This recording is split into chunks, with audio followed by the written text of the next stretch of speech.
To get a better impression of how a general sine wave functions with these various parameters such as amplitude, period, and phase shift, we're using this DESMOS.com simulator for showing sine waves. Now the amplitude here is given by A, and right now we have A set to 1. That's why we have an amplitude here of 1. But the total peak to peak is double that, which is 2 amplitudes, which is basically 2 here. And our period here is given by 360 over B. Now B is 1, so that means a complete wave will form here from 0 to 360 degrees is one complete waveform. The phase shift here is given by minus C over B. So C right now is 0. So that's why there's no phase shift, and that's why we have it starting exactly at 0 and going all the way to 360. Now we can also turn on our COS function here, where y equals a cos bx plus c. And we can see that our sine wave is here in blue, as you can see here, and our red here is our COS. So the COS is actually 90 degrees out of phase with the sine wave that we've got here. I'm going to get rid of this,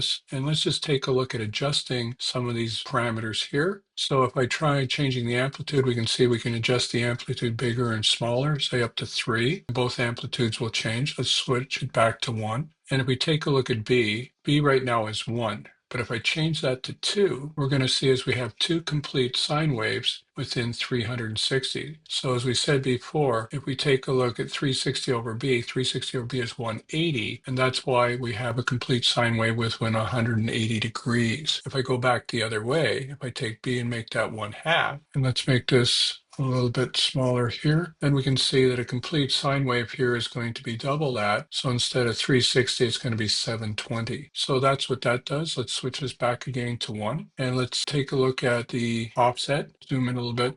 So if we actually move our C or offset, if we move it to the right, notice our waves move to the left. That's why it's a negative C over B. So right now, our offset, if we go here all the way up to 180, we'll see that everything has been offset by 180 degrees. So if we go the other way and go minus 180, then everything is offset the other way. And that's what the offset does. Now that we've got an idea of how this works, what we're going to do is take a look at this information here and use it to actually plot some points on a curve like this. And we got an idea now what the phase shift does, what the period does, what the amplitude does. The next step is to actually be able to sketch something by just plotting about 4 or 5 points.